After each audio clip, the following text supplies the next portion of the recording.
When implanting the biflex Toric IOL, the surgeon should always make it rotate clockwise. Never counterclockwise, even if the steep axis alignment is passed. Surgeons should stop the lens rotation while the capsular bag is still filled with viscoelastic, when it has reached a position of 1 to 2 hours before the steep axis, which means 15 to 20 degrees. If, when removing the viscoelastic, this creates a clockwise rotation past the steep axis, then the surgeon should reinflate the capsular bag and rotate the IOL clockwise nearly 180 degrees to properly realign the axis of the IOL with the steep axis.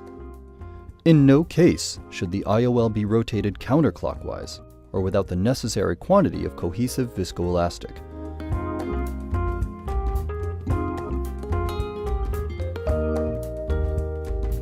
A postoperative rotation inducing an angle on the steep axis up to 30 degrees will no longer offer any astigmatism correction, but will still present the appreciable vision improvement linked to the cataract correction. When alignment of the lens with the steep axis is respected during surgery, then the patient astigmatism is reduced by at least 80% with the biflex Toric. Indeed, the lower the postoperative rotation is, the better the results are. And biflex Toric offers an optimal rotational stability with a maximal postoperative rotation of 5 degrees. Quand vous implantez une lentille torique, son pouvoir diminue. When you implant a toric lens, its corrective power decreases the further away you go from the axis you define. This loss of corrective power can be expressed as a percentage within a variance of 30 degrees in relation to the axis you originally defined.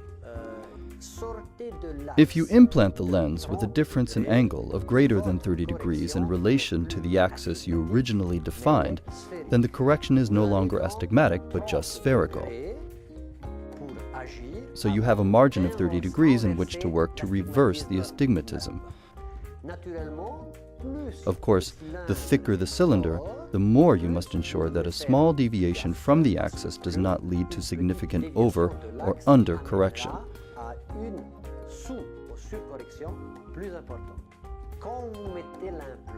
When you implant the toric lens, you must position it exactly on the axis defined beforehand. If the toric lens is implanted with an offset of 10 degrees in relation to the appropriate axis, this causes a loss of corrective power of the lens of around 30%.